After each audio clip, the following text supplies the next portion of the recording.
وحصل ما فی الصدور، جب قیامت میں پردہ کھلے گا، وہ قیامت میں پردہ کھلے گا. لیکن اس نوجوان کے جانے کے بعد اس کے رستوں کو بھی میں دیکھتا رہا تو میں سوچنے لگ گیا یار دنیا میں ہمارا راز کھل جائے تو اتنا مشکل ہو جاتا ہے، تو جب قیامت میں راز کھلے گا.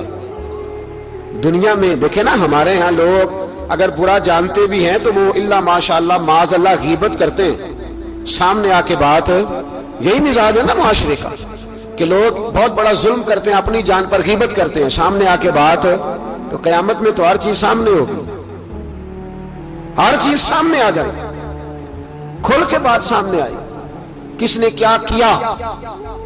آپ شفاعت رسول کے موضوع پر نعرے لگاتے ہیں، پہلے یہ بھی تو دیکھیں نا حضور سفارش کریں گے کس کی، اس پر بھی ذرا غور فرمائے. وہ جو سبحان اللہ ماشاءاللہ والا عنوان ہوتا ہے اس میں کہتے ہیں ماشاءاللہ جی آج تو پتہ چل گیا جنتی ہیں. بھائی جنت کی سڑک پہ بھی تو چڑھنا ہے کہ نہیں، اور رستہ بھی اختیار کرنا ہے کہ نہیں. اللہ تبارک و تعالی نے قرآن مجید میں فرمایا افلا یعلم اذا بعثر ما فی القبور، فرمایا کیا تو نہیں جانتا کہ جب وہ ساری چیزیں اٹھائی جائیں گی جو قبروں کے اندر موجود ہیں، وہ اٹھایا جائے گا، وہ باہر نکالا جائے گا جو قبروں میں ہے. وحصل ما فی الصدور، اور جو حقیقتیں تمہارے سینوں میں چھپی ہیں وہ کھول دی جائیں گی، جو راز تمہارے اندر دفن ہیں وہ سارے فاش کر دیے جائیں گے. ان ربہم بہم یومئذ لخبیر، فرمایا بے شک تمہارے رب کو اس دن کی ساری خبر ہے، اسے پتہ ہے اس دن کیا ہونے والا ہے. انسان اپنی زندگی میں بہت سارا میک اپ کر کے رکھتا ہے، اپنے اوپر بہت سارے خول چڑھا کے رکھتا ہے، دولت کے، اقتدار کے، تعلیم کے، جھوٹ کے، ملمہ سازی کے. وہ جو بنا ہوتا ہے دراصل وہ ہوتا نہیں، اس کے لفظوں پہ، زبان پہ کچھ باتیں اور ہوتی ہیں اور سینوں کے اندر راز کچھ اور ہوتے ہیں. اللہ فرماتے ہیں وحصل ما فی الصدور، میں وہ حقیقتیں باہر نکالوں گا جو تمہارے سینوں کے اندر چھپی ہوئی. راز کھلیں گے قیامت کے دن، راز کھلیں گے. راز دنیا میں بھی کھل جائے تو بندہ پریشان ہوتا ہے. لیکن نبی پاک علیہ الصلوۃ والسلام نے اس بات پر کس قدر زور دیا، فرمایا مسلمان کی پردہ پوشی کرنا، اللہ تمہاری پردہ پوشی کرے گا. راز نہ کھولنا، اس کا مطلب ہے راز کھولنے کا بڑا نقصان ہوتا ہے. کسی کا راز اگر تمہارے پاس ہے تو اس راز کو راز رکھنا. حضور نے جاسوسی سے منع کیا، فرمایا کسی کا تجسس نہ کر، ڈھونڈنا اس میں عیب کتنے ہیں. فرمایا اگر تو کسی شخص کے عیب تلاش کرے گا تو اللہ تجھے رسوا کر دے گا. منع فرمایا، پرہیز کرنے کا حکم دیا. آپ کو پتہ ہے کسی کے گھر میں جھانکنا بڑا سخت شریعت میں ممنوع ہے. آپ کسی کے گھر جھانک نہیں سکتے. بزرگ فرماتے ہیں اگر کسی نے کسی کے گھر جھانکا تو سامنے والے کو اجازت ہے کہ وہ نوکیلی چیز لے کے اس کی آنکھیں نکال دے. کیوں کسی کی پردہ داری، اس نے پردہ دری کرنے کی کوشش کی. جو چھپی ہوئی چیزیں ہیں انہیں چھپا رہنا چاہیے. یہی بہتر ہے کہ پردوں میں وہ پردہ پوش رہے، اگر وہ پردہ اٹھا دے تو پھر کسے ہوش رہے. جو چیزیں جہاں ہیں انہیں ٹٹولنے کی کوشش نہ. ہمیں بڑا شوق ہے جاسوسی کا. ہمارے ملک میں جب سے سوشل میڈیا آیا ہے تب سے تو ہر چیز وائرل ہونے لگ گئی ہے نا. اب تو فٹافٹ جو بھائی چھوڑ دیں تھوڑی دیر کے لیے. ایسی خبریں بھی میدان میں لائی جاتی ہیں جن خبروں کا کوئی وجود سرے سے ہے ہی نہیں. کیا ہم نے حساب نہیں دینا اللہ کی بارگاہ میں؟ وہ بات، وہ خبر جس کا پوری طرح کوئی وجود ہی نہیں. میڈیا چینل بہت زیادہ ہیں، میری ان سے اپیل ہے کہ خدا را خبر کو خبر بنا کے چلائیں. جو خبر ہے ہی نہیں اس کو آپ نے کیسے خبر بنا کے چلا دی. آپ لوگوں کی پردہ دری نہ کریں، آپ عزتوں کے محافظ بنے. جو بات جس کی کوئی حقیقت ہی نہیں ہے اس کو اتنا مسالہ لگا کے میدان میں لانا، کہ آپ ڈرتے نہیں اللہ تعالیٰ سے؟ بلیک میل کر کے لوگ ایک دوسرے کو وقت گزار رہے ہیں. یہ مسلمان کا طریقہ نہیں ہے. میرے عزیز جب راز کھلتے ہیں تو نقصان ہوتا ہے. جب راز کھلتے ہیں تو نقصان ہوتا ہے. راز رکھیں. میرے نبی پاک علیہ السلام نے ایک نصیحت فرمائی ہے، ذرا غور سے آپ نے سنی ہے بات. حضور نے فرمایا اگر تم کوئی کبیرہ گناہ کر بیٹھو تو اس کا اعلان نہ کرو. پھر سمجھنا ہے بات کو آپ نے. اگر کبیرہ گناہ کرو تو اس کا اعلان امام اعظم ابو حنیفہ رحمۃ اللہ علیہ فرمایا کرتے جس کی نماز قضا ہو جائے وہ کسی کو بتائے نہ میری قضا ہو گئی ہے. کیوں بھلا؟ اس لیے کہ لوگ کہیں گے کوئی مسئلہ نہیں، اس نے قضا کیا تو میں بھی کر لیتا ہوں. جب لوگ گناہوں کا اعلان سنتے ہیں تو گناہوں پہ دلیر ہوتے ہیں. انسانوں کو دیکھ کر انسان اثر لیتا ہے. جب آپ کسی کو کہیں گے نا کہ میں نے یہ بھی میں تو بڑا کچھ کرتا، ہمارے ہاں تو اللہ تعالیٰ معاف کرے کہ سیانے بندے بڑے فخر سے بتاتے ہیں میں یہ بھی کیا کرتا تھا، میں نے سب کچھ کر کے دیکھا ہے، بڑے پاپ کیے، سارا کچھ کیا. یہ بتانے والی بات ہے، وہ فخر والی بات ہے، شرم والی بات ہے. اور آپ دلیری سے بتا رہے ہیں. یہ تو وہ مقام تھا جہاں زبان لڑکھڑانی چاہیے تھی بات کرتے. آپ دلیری سے بتا رہے ہیں میں نے سارے رنگ دیکھے ہیں زندگی کے. یہ وہ کمال ہے. یہ تو کافر، جابر، فاسق، ظالم، لٹیرے سارے یہ کام کرتے ہیں. کوئی دکھانے سنانے والی بات ہے؟ تو نبی پاک صلی اللہ علیہ وسلم نے منع فرمایا اس کی توبہ کرنی چاہیے، اس کا اعلان نہیں کرنا چاہیے، اس سے معافی مانگنی چاہیے، اس کا اعلان کرتے پھرتے. تو راز ہے سینوں میں، عیب ہیں لوگوں کے چھپے ہوئے. دنیا میں بھی اگر عیب کھل جائے نا، دنیا میں بھی تو بڑی مشکل بن. میرے پاس ایک بچہ آیا، کچھ لوگوں کا درد انسان کو درد مند کر دیتا ہے. MBA اس بچے کی تعلیم، بڑا قابل نوجوان، اور لب و لہجے میں بڑی شائستگی، گفتگو میں بڑا دھیما پن. لگتا ہے کہ تعلیم نے اثر دکھایا ہے، لفظوں کے گورکھ دھندے میں نہیں رہا، اس نے کچھ سیکھا بھی ہے کتابوں سے. اس نے ایک مسئلہ پوچھا، کہنے لگا اگر کوئی والد ساری جائیداد اپنی بیوی کے نام کرا دے تو اولاد کے لیے کیا حکم ہے اس میں؟ تو میں نے کہا کہ وہ اللہ کو جواب دے گا، اولاد سختی تو نہیں کر سکتی، لیکن اس کو چاہیے نہ تھا ایسا کرتا، اس لیے کہ نبی پاک علیہ السلام نے فرمایا فاتقوا اللہ فاعدلوا اولادکم، اللہ سے ڈرو، اپنی اولاد میں انصاف کرو. تو میں نے اس کو کہا کہ یہ آپ نے کس طرح کا مسئلہ پوچھا ہے؟ کوئی شخص اپنی ساری جائیداد کسی کی بیوی کے نام کرا دے. تو میں نے کہا کہ جو اس کی بیوی ہوگی وہ آپ کی اماں بھی تو ہوگی نا. شائستہ نوجوان تھا، اچھا تھا، وہ میری بات کا غصہ کر گیا. کہنے لگا آپ سے تو امید نہیں تھی کہ آپ پوچھیں گے، آپ نے بھی پوچھ لیا. مجھے احساس ہوا کہ یار نہیں پوچھنا چاہیے تھا. میں نے کہا یار آپ تو بڑے ناراض ہو گئے، میں اگر آپ کو ایسی بات ہے تو معذرت کرتا ہوں. تو وہ شخص رونے لگ گیا. جب اس نے بات سنائی تو اس بیچارے کا وجود کہاں پر آتا. کہنے لگا ابا نے پچھلی عمر میں شادی کر لی ہے. تو میں نے کہا اس کو اللہ رسول اجازت دیتے ہیں؟ تو آپ کہنے لگا جی وہ تو بات ٹھیک ہے، پر کچھ ایسی باتیں سامنے آئی ہیں کہ جو سامنے نہیں آنی چاہیے تھی. حضرت جی میں جوان ہوں، میں 10-12 لوگوں میں اٹھتا بیٹھتا ہوں، میرے والد کی بات کھلی ہے اور پتہ نہیں کیا معاملہ تھا، پہلے بڑا کچھ نام کرا کے اس نے نکاح کیا ہے، پر اب میں کدھر جاؤں؟ میرا گلی میں کھڑا ہونا مشکل ہو گیا ہے. مجھے کوئی کہتا تو کچھ بھی نہیں، لیکن جب لوگ دیکھتے ہیں نا میری طرف، جب لوگ میری طرف دیکھتے ہیں تو مجھے احساس ہوتا ہے کہ ان کی نظروں میں سوال ہیں.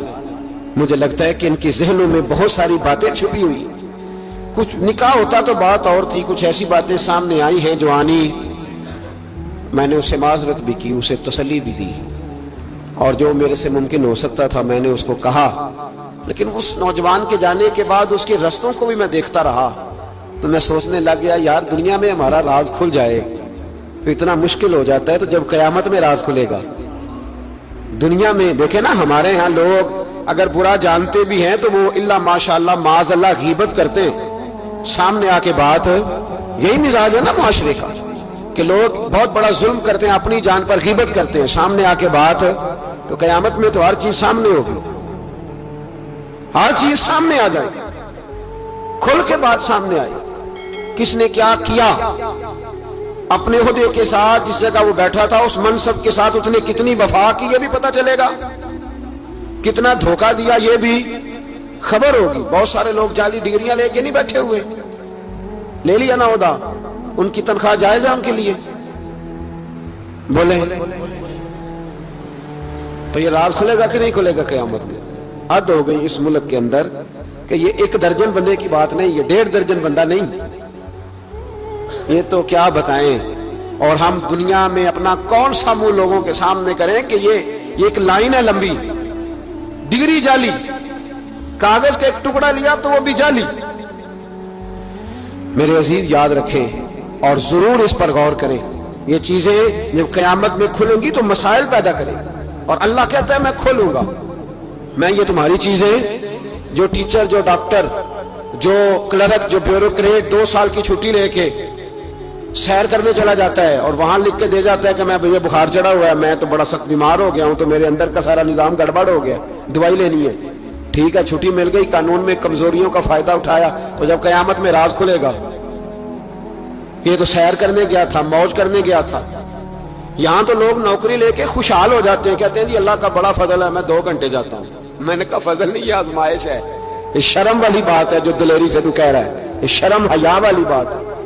تو 8 گھنٹے کی، میں نے پہلے بھی بتایا تھا، محدث اعظم پاکستان حضرت مولانا سردار احمد صاحب رحمۃ اللہ تعالی علیہ ایک استاد کو رکھنے لگے ادارے میں پڑھانے کے لیے۔ استاد کے ساتھ وظیفہ طے ہوا، سمجھ لیں کہ 10,000 روپیہ تجھے ماہانہ دیں گے، صبح 8 بجے سے لے کر 1 بجے تک تو نے پڑھانا ہے۔ استاد نے سائن کر دیے پڑھاؤں گا، تو آپ فرمانے لگے استاد جی آپ روٹی نہیں کھائیں گے اس دوران، پیشاب نہیں آئے گا آپ کو، پانی نہیں پیئیں گے؟ حضور پینا ہے، تو فرمانے لگے لکھا کیوں نہیں؟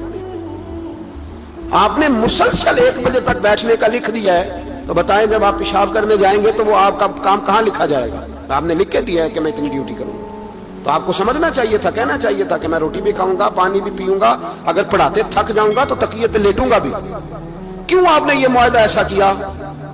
تو شخص کہنے لگے حضور آپ میری رہنمائی فرمائیں۔ فرمایا یہاں لکھو کہ میں مسلسل، تو کسی بندے کی پہنچ ہی نہیں ہے کہ وہ اتنا بیٹھ سکے۔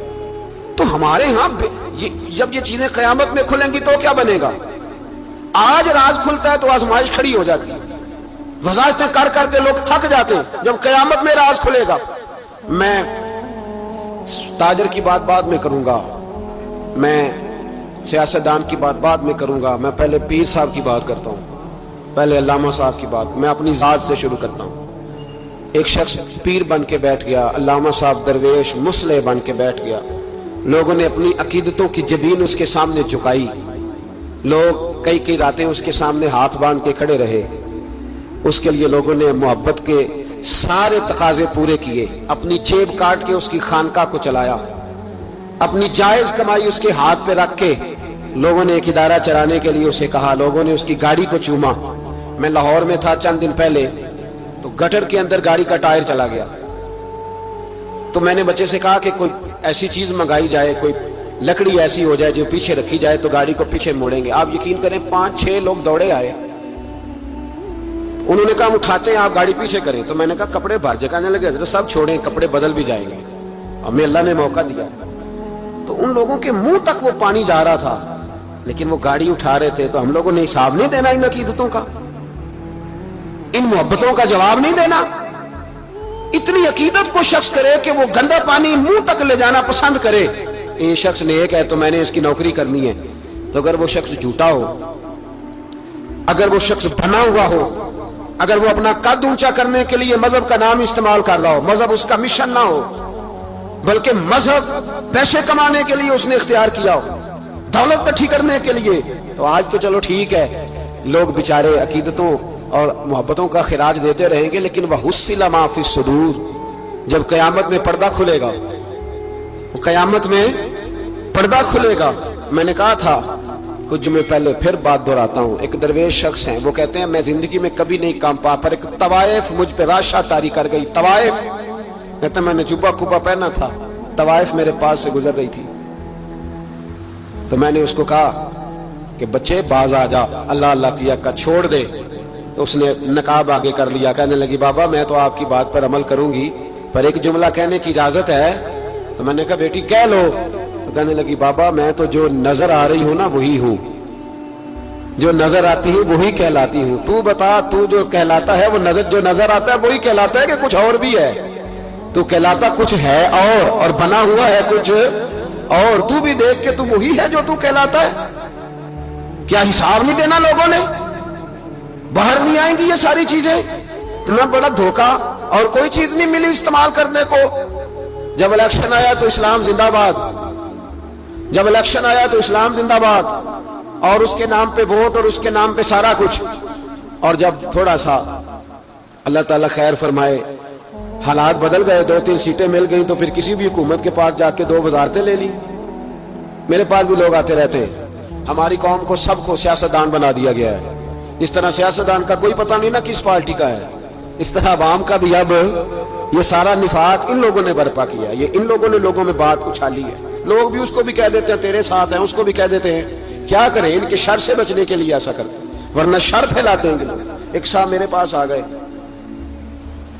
اب جب آپ کے پاس کوئی شخص آتا ہے تو آپ دروازہ تھوڑی بند کر سکتے ہیں. آ گئے ملنے کے لیے تو انہوں نے آ کے نہ موبائل نکالا، کہنے لگے 100 سے زیادہ تقریریں ہیں آپ کی تقریر سنے بغیر میں سوتا نہیں. آئے سیاسی مقصد کے لیے، میں آپ کی تقریر سنتا ہوں. میں نے کہا اللہ آپ کو جزائے خیر دے، مجھے تو پوری دنیا سے لوگ کہتے ہیں تقریر سنتا ہوں. چلے مہربانی ہے، مجھے تب فائدہ ہے جب کوئی تقریر سن کے اثر بھی کرے گا. تو چلے خیر، آپ کہہ رہے ہیں تو اچھی بات ہے. انہوں نے اس پر اور تھوڑا زور دینا شروع کیا. تو کئی دفعہ نا تکلیف ہوتی ہے کہ یار آپ کیا سمجھتے ہیں سامنے والا پاگل ہے، بیوقوف ہے؟ اور جو ساتھ لے کے آنے والے ہوتے ہیں وہ بھی خیال نہیں کرتے ہم کیا کہہ رہے ہیں. آپ پاگل سمجھ رہے ہیں سامنے والے کو کہ آپ جھوٹی تعریف کریں گے سامنے والا مان جائے گا. ڈرنا چاہیے اللہ تعالیٰ سے. یہ بڑی تکلیف. یہ آپ وہ جو آپ نے ایک موقع پہ کہا تھا، میں نے اسے کہا، میں نے کہا صاحب آپ نے 10 دفعہ کہا ہے تو میں نے سن لیا ہے، لیکن مجھے 1% بھی خوشی نہیں کہ آپ مجھے سنتے. یہ کام آپ الیکشن کے بعد آ کے میرے ساتھ کرتے تو مجھے بڑی خوشی ہوتی، مجھے تسلی ہوتی کہ آپ واقعی مجھے سنتے ہیں. یہ کیا بات ہوئی؟ پتہ نہیں اب آپ کس کس کو جا کے یہ کہیں گے، کس کس کے ساتھ آپ یہ زاویہ نگاہ لگائیں گے. جو تجھے دیکھ کے پھر کسی اور کو بھی دیکھے، جو تجھے دیکھ کے پھر کسی اور کو بھی دیکھے، تماشائی ہے وہ طالب دیدار نہیں. تو میں نے کہا آپ تماشائی بن کے نہ آئے، مہربانی فرمائیں جائیں کہیں اور. جا کے کیا سمجھا لوگوں نے؟ جس طرح کا موڈ آئے گا جس کے ساتھ آپ جائیں گے. اب تو اتنا ماحول عجیب ہو گیا. پہلے کو کسی بزرگ سے ملتا تھا نا، کسی کو نیک سمجھ کے تو کہتا تھا حضرت میرے لیے دعا کرنا. اب کو ملتا ہے تو کہتا ہے حضرت یہ اونا ویکھیا جے تہاڈی سیلفی لینی ہے. یہ کون سا دین؟ آپ مذہب کے نام پہ بھی وہی ملما سازی، وہی بناوٹ. تو جب راز کھلے گا، حصل ما فی الصدور، جب سینوں کی چیزیں باہر آئیں، میں کہتا ہوں آج راز کھل جائے مشکل ہو جاتا ہے. لوگ وضاحتیں دیتے پھرتے ہیں، جب قیامت میں راز کھلیں گے. سب سے پہلے دیندار شخص کو دیکھنا چاہیے. میرے نبی پاک علیہ السلام نے فرمایا سب سے پہلے جہنم میں ریاکار عالم دین کو ڈالا جائے گا. عالم کو سب سے پہلے دوزخ میں ڈالا جائے گا، اس لیے کہ اس نے اپنا قد اونچا کرنے کے لیے دین کو ٹیشو پیپر بنایا. یہ تو بات ہو گئی دینداروں کی. ایک سیاستدان نے نعرہ لگایا، اس نے کہا روٹی دوں گا، کپڑا دوں گا، مکان دوں گا. ایک بعد میں پھر آ گیا، اس نے کہا تحفظ دوں گا. ایک تیسرا آ گیا، اس نے کہا میں فلاں کر دوں گا. آتے رہے لوگ، بیچارے مجبور ہیں، پریشان ہیں. ہمارے ملک میں پی ایچ ڈی کرنے کے بعد لوگوں نے چائے کے ڈھابے بنائے ہوئے ہیں. لوگ آزمائش کا شکار ہیں. کدھر جائیں؟ سیاستدان کے پیچھے لگ گئے. لوگوں نے نعرے بھی لگائے، لوگوں نے اپنی جیب سے پوسٹر بھی اس کے بنوا کے چسپاں کیے، ساری اس کے پیچھے لوگ لگ گئے. اب ہمیں تو نہیں نہ پتا تھا کہ وہ تو غریبوں کے جذبات سے کھیل کر اپنا قد اونچا کرنے جا رہا ہے. وہ تو ہوس اقتدار کا پجاری ہے. وہ تو صرف کرسی کے لیے لوگوں کے جذبات سے کھیل رہا تھا. اس نے تو اتنے زبردست نعرے اس لیے سکھائے تھے کہ لوگ میرے پیچھے لگ جائیں. کسی کی مجبوری کا نام لے کے اسے پیچھے لگا کے پھر وہ اپنے ذاتی مفادات لینا چاہتا تھا. اللہ فرماتے ہیں دنیا میں تو دھوکہ دے لے گا، پر وَحُصِّلَ مَا فِي الصُّدُورِ، میں راز کھول دوں گا. ایک حدیث سنانے لگا جو آپ نے رٹ کے یاد کرنی ہے. کر لیں گے انشاءاللہ؟ بولیے سارے کہیے انشاءاللہ. کر لیں گے یاد ماشاءاللہ سے؟ سنیں، ابو داؤد شریف میں، ترمذی میں حدیث ہے. نبی پاک علیہ السلام نے فرمایا کچھ لوگوں کی پشتوں پر اللہ قیامت میں جھنڈے گاڑ دے گا. پشت ہوتی ہے نا، پشت، مقعد، سرین، اس پر اللہ جھنڈا گاڑ دے گا، وجود کے ساتھ لگا دے گا. حدیث صحیح عرض کر رہا ہوں. حضرت انس بن مالک رضی اللہ تعالیٰ عنہ حدیث کے راوی ہے، فرمایا جھنڈا پشت کے ساتھ گاڑ دیا جائے گا، اونچا جھنڈا ہوگا قد سے. تو لوگ سارے کہیں گے یا اللہ یہ کون ہے، کون ہے یہ؟ تو رب کریم فرمائے گا یہ اپنی قوم کا غدار ہے، یہ اپنی قوم کا. ان کے جھنڈے یہاں نہیں لگیں گے، ان کے جھنڈے وہاں بھی لگیں گے. میرے نبی پاک علیہ السلام نے فرمایا غداروں کی پشتوں پہ اللہ جھنڈے لگائے گا، اور یہ جھنڈے لگیں گے. اور جب لوگ پوچھیں گے یہ کون ہے، تو کہا جائے گا وہ یہ ہے جس کو قوم نے امانت دار سمجھ کے سربراہی دی، پر یہ غدار نکلا.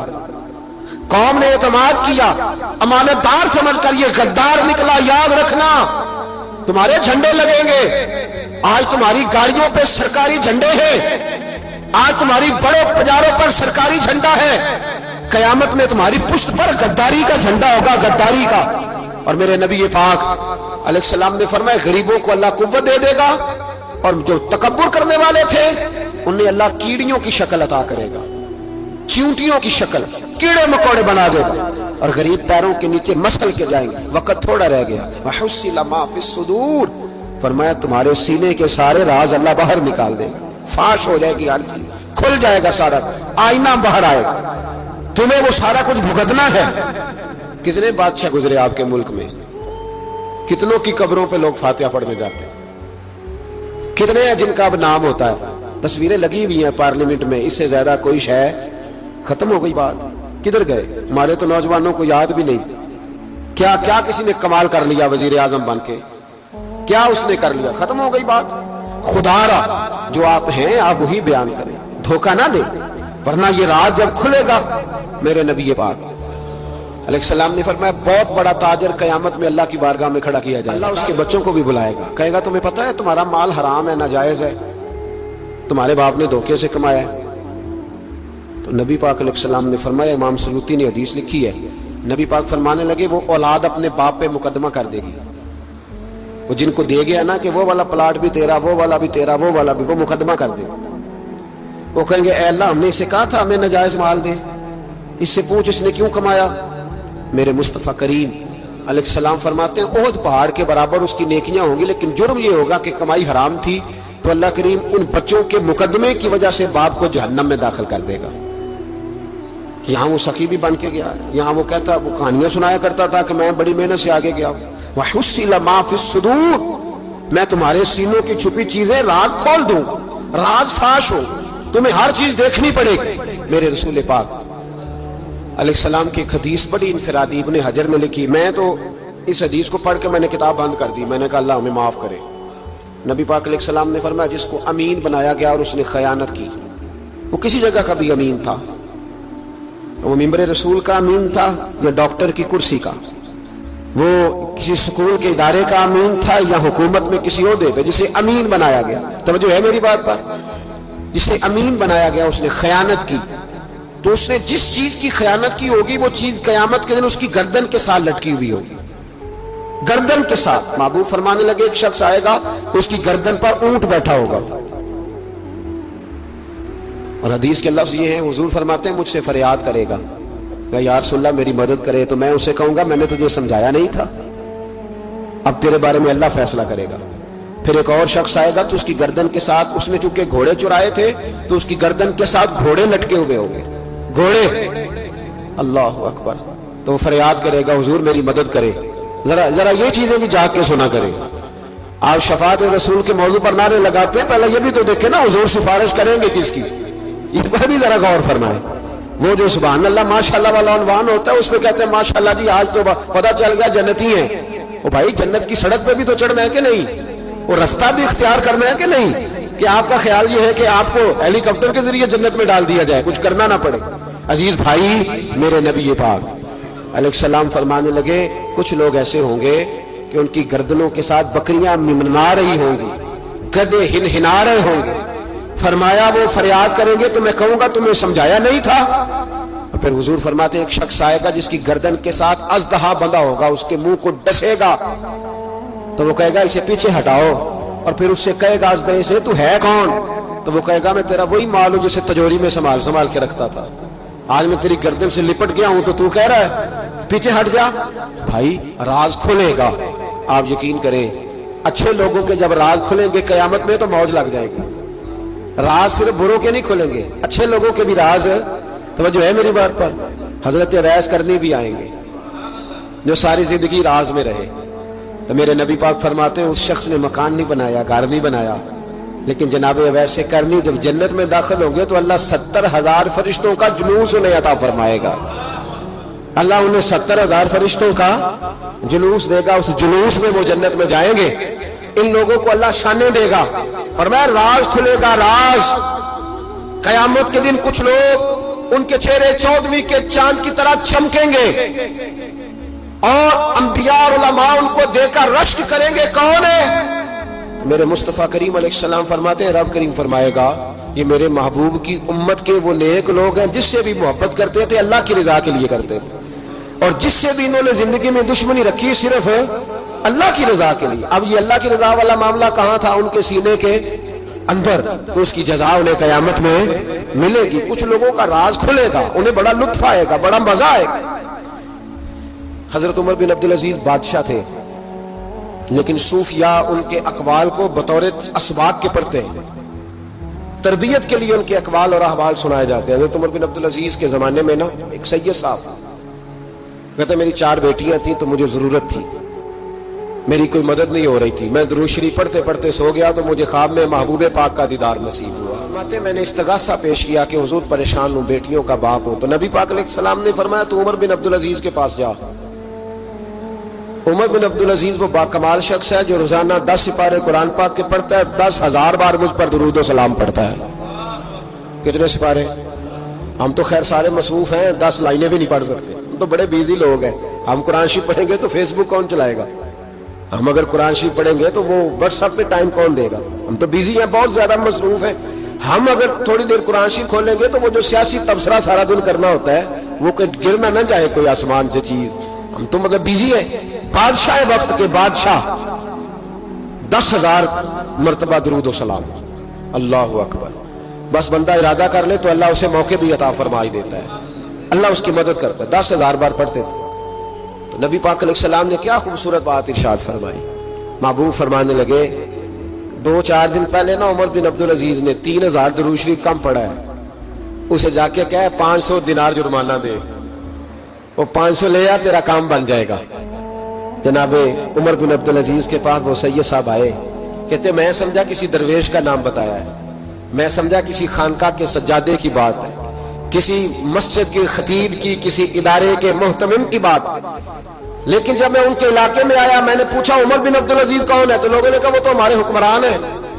میں نے کہا بادشاہ لے چلو۔ جب میں گیا تو بڑا عالی شان جبہ، سر پر تاج، دائیں بائیں دربار میں لوگ۔ پھر میرے دل میں خیال آیا میں غلط آدمی کے پاس تو نہیں آ گیا، یہ کون شخص ہے؟ لیکن جب میں لوگوں سے پوچھا کہ یہ عمر بن عبدالعزیز ہی ہے، کہا وہی ہے۔ کہتے میں ان کے قریب گیا، دیکھو راز کھول رہے ہیں۔ کہتے میں کان میں جا کے کہا 10,000 درود شریف پڑھتے ہو؟ کہتے انہیں شاک لگا، جھٹکا، یوں دیکھا تجھے کس نے بتایا؟ میں نے کہا کوئی ہفتہ سوا پہلے 3,000 کم بھی پڑھا ہے۔ کہتے ہیں وہ تو ٹھٹھرنے لگے، فٹافٹ میرا بازو تھاما، کونے میں لے کے کہنے لگے کہ تو میری بیوی کو بھی نہیں پتا کہ میں پڑھتا ہوں، یہ تو میرے خاص خادم کو بھی نہیں پتا، یہ تو میرا اور خدا کا، میرا اور مصطفیٰ کا راز ہے، اللہ رسول سے میرا راز ہے، تجھے کیسے پتا چلا؟ تو کہتے ہیں وہ سید صاحب کہتے ہیں میں نے ان سے کہا کہ جن کے ساتھ آپ کا راز ہے مجھے انہوں نے بتایا ہے، رازدار نے بتایا ہے، اور محبوب نے فرمایا میں سید ہوں، مجھے گھر میں ضرورت تھی، صدقہ زکوٰۃ لے نہیں سکتا، مجھے حضور نے کہا جا اسے کہہ تجھے 500 دینار دے، کم پڑھا درود شریف۔ تو کہتے حضرت عمر بن عبدالعزیز ایک ستون کے پاس چلے گئے اور ستون پر انہوں نے بازو رکھے، چہرہ رگڑ کے چیخے مار کے روئے، تو امیر حرم میں غریب بے نوا، تو کجا من کجا، کتھے مہر علی تے کتھے تیری ثنا، گستاخ اکھیں کتھے جاڑیاں، کیسے آقاؤں کا بندہ ہوں رضا، بول بالے میری سرکاروں کے۔ رونے لگے، اتنا روئے کہ ان کی تڑپ سے میں بھی رونے لگا۔ فرماتے ہیں میرے اندر بات تھی کہ یہ درویش ہونا چاہیے تھا، یہ ماجرا کیا ہے؟ فرماتے ہیں جناب عمر بن عبدالعزیز جب کچھ ٹھنڈے ہوئے نا طبیعت ان کی، تو بازو سے پکڑ کے مجھے ایک حجرے میں لے گئے، اس کمرے کی طرف سارا محل سارا دربار گزر گیا، اینڈ پہ ایک حجرہ آیا، باہر بڑا خوبصورت اس کے اچھا دروازہ بنا ہوا قیمتی، لیکن فرماتے ہیں جب کھول کے اندر گئے تو اندر کچا مکان، ایک مٹکا، 2 پیالے مٹی کے، کچھ بڑے بڑے سامان پڑے ہوئے، رسیاں پڑی ہوئی ہیں، سینے کا سامان ہے، کھجور کی چھال پڑی ہے، کچھ ٹوپیاں پڑی ہیں۔ جناب عمر بن عبدالعزیز نے چٹائی اٹھائی، چٹائی سے 500 دینار نکالے اور مجھے دیے، اور کہتے ہیں جب انہوں نے اوپر سے جبہ اتارا تو نیچے سے پھٹا پرانا لباس نکل آیا، اوپر سے جب انہوں نے وہ اتارا تاج تو کھجور کی چھال کی پرانی ٹوپی نکلی، تو میں نے کہا حضور یہ کیا ہے سارا کچھ؟ تو رو پڑے، کہنے لگے اب تجھے رازداروں نے بتایا ہے تو میں کیوں نہ بتاؤں، اب تجھے انہوں نے بتایا جو رازدار تھے تو میں کیوں نہ بتاؤں؟ فرمانے لگے یہ جو میں نے اوپر لباس پہنا ہوا ہے نا، یہ بندوں کو دکھانے کے لیے، اور یہ جو میں نے اندر پہنا ہوا ہے یہ رب کریم کو دکھانے کے لیے۔ باہر اگر میں حکومت نہ سنبھالوں اور اس طرح نہ بیٹھوں تو انصاف کون قائم کرے؟ فرمانے لگے اللہ کی قسم 10 روپے بھی کبھی مال خزانہ سے نہیں لیے۔ میں رات جب فارغ ہوتا ہوں تو میں اور میری بیوی یہاں آ کے بیٹھتے ہیں، وہ بچوں کے پاس بیٹھ کے ٹوپیاں سیتی ہے تو میں یہاں بیٹھ کے ٹوپیاں سیتا ہوں، ٹوپیاں سیتا رہتا ہوں، مصطفیٰ پہ درود و سلام پڑھتا رہتا ہوں، چٹائیاں بناتا رہتا ہوں، بیچتا رہتا ہوں۔ اور فرمانے لگے تھوڑے تھوڑے کر کے نا میں نے پیسے رکھے تھے، خیال تھا کہ کوئی غریب آئے گا تو مدد کروں گا، خیال تھا کہ اگر ارادہ بنا تو حج پہ جاؤں گا۔ مجھے کیا خبر تھی کہ میرے یہ پیسے اتنے نصیبوں والے ہیں کہ میں اپنے نبی کے حکم سے خرچ کروں گا، اپنے محبوب کے کہنے پر اتنے میرے نصیب، اتنا میرا مرتبہ اور مقام۔ میرے عزیزو، ان لوگوں کے جب راز کھلیں گے، ان لوگوں کے جب راز کھلیں گے، ان لوگوں کے جب راز کھلیں گے تو انہیں اللہ بڑے درجے عطا فرمائے، ان کو اللہ بڑے مرتبے اور بڑے مقام عطا فرمائے، ان پر اللہ تبارک و تعالیٰ کی خاص رحمتیں ہو۔ وہ لوگ جنہوں نے نام و نمود نہیں بنایا، چھپ چھپا کے دین کی نوکریاں کرتے رہے، کونے میں ہو کر کام کرتے رہے، انہیں اللہ جب اجر دے گا تو بڑا دے گا۔ ہمیں بڑا شوق ہے عہدوں پہ جانے کا، سیاسی، سماجی، رفائی، بلکہ ہر آدمی کہتا ہے اللہ کو بڑا شکر ہے جی کسی کونے سے آپ پوچھیں گے تو پہنچ جائیں گے۔ کیا اس کا فائدہ ہے؟ بڑے سارے لوگ تھے، ہم تو صرف کہتے ہیں نا کونے سے پوچھنا تو پہنچ جاؤ گے، تو بڑے سارے لوگ تھے جو پورے پورے شہروں کے مالک تھے، ان کے نام رجسٹریاں تھیں، ان کے نام ہر چیز درج تھی۔ کدھر گئے وہ؟ کہاں گئے؟ یہ جب راز کھلیں گے تو مشکل ہو جائے گی۔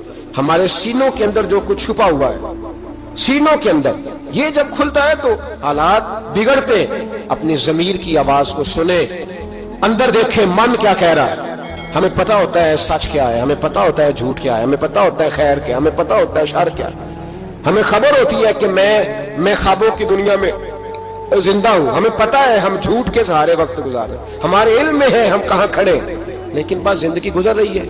ہم ضمیر کی آواز پر ہم اس کی آواز کو سنتے نہیں، روز دبا دیتے ہیں۔ نبی رحمت علیہ الصلوۃ والسلام نے فرمایا 2 منہ جس شخص کے ہوتے ہیں وہ لعنتی ہوتا ہے۔ 2 منہ، یا رسول اللہ 2 منہ کس کے ہوتے ہیں؟ فرمایا ایک کے پاس جاتا ہے تو کہتا ہے تیرا ہوں، پلٹ کے دوسرے کے پاس آتا ہے تو اسے کہتا ہے میں تیرا ہوں۔ سب کا بنا رہتا ہے۔ کچھ لوگوں کو شوق ہے سارے مجھے اچھا کہیں۔ کیوں تجھے سارے اچھا کہیں بھائی؟ وجہ بالکل نہیں کہنا چاہیے، بالکل نہیں۔ اگر سارے لوگ رب رسول کے بارے میں معاذ اللہ درست نہیں ہے، بڑے کافر نہیں پائے جاتے دنیا میں؟ اتنی بڑی ہستیوں پر جب دنیا کا اجتماع مکمل نہیں ہو سکا تو نے یہ کیسے دعویٰ کرنا سارے مجھے صحیح کہیں؟ کیوں تو اس چکر میں ہے؟ ساروں کا صحیح کہنا ضروری نہیں، تیرا صحیح ہونا ضروری ہے۔ لوگوں کا تجھے صحیح سمجھنا ضروری نہیں، تیرا صحیح، بولیے، تیرا صحیح ہونا۔ مکہ تو سارا مخالف تھا، عرب تو سارا مخالف تھا۔ اب اگر بات یہی ہوتی تو پھر ابو بکر صدیق کو چاہیے تھا نا جدھر سارے جا رہے ہیں ادھر جاتے۔ انہوں نے یہ نہیں دیکھا کہ لوگ کیا کہہ رہے ہیں، انہوں نے یہ دیکھا کہ میرا ضمیر کیا کہہ رہا ہے۔ اندر دیکھے، اندر سینوں کے راز جو پتہ ہے صحیح کیا، کیوں جھوٹ کی زندگی گزارتے ہیں، کیوں دوگلا پالیسی سے وقت گزارتے ہیں، کیوں ہم اس طرح کرتے ہیں؟ اندر دیکھیں، اندر چھانکیں، اندر گواہی دیتا ہے آپ کا کہ حق کیا ہے، سچ کیا ہے۔ اندر سے پوچھیں